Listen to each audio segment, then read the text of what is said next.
Kemacetan kerap terjadi di sejumlah titik terutama di wilayah Denpasar, Badung, dan Gianyar. Salah satu faktor penyebabnya jumlah kendaraan tidak sebanding dengan luas jalan.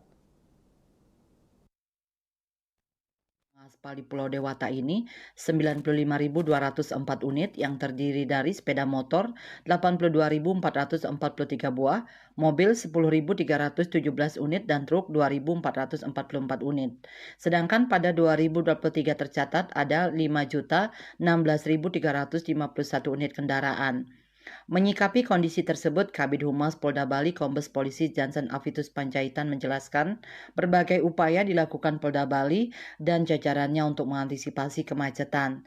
Selain mengerahkan personel, juga melaksanakan rekayasa lalu lintas di lokasi rawan macet. Namun kemacetan kerap terjadi pada jam-jam tertentu.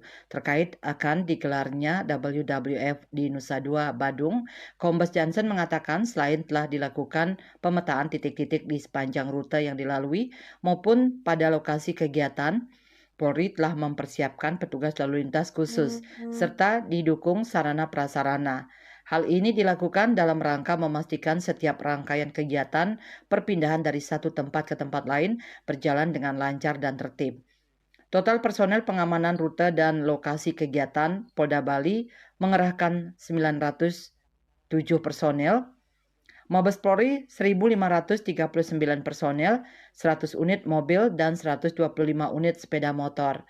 Mantan Kapolresta Denpasar ini mengungkapkan, pola rekayasa lalu lintas juga telah disiapkan sesuai kebutuhan dan kondisi di lapangan, termasuk kebutuhan buka tutup dan pengalihan jalur rute yang dilalui dari Nusa Dua, Kuta, dan Sanur.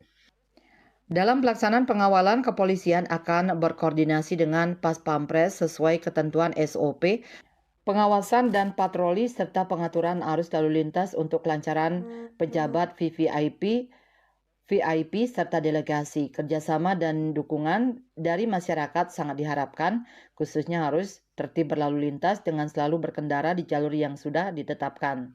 Selain itu, masyarakat diharapkan mengikuti imbauan petugas di lapangan sehingga semuanya dapat berjalan dengan lancar. Kertanegara Bali Pos melaporkan.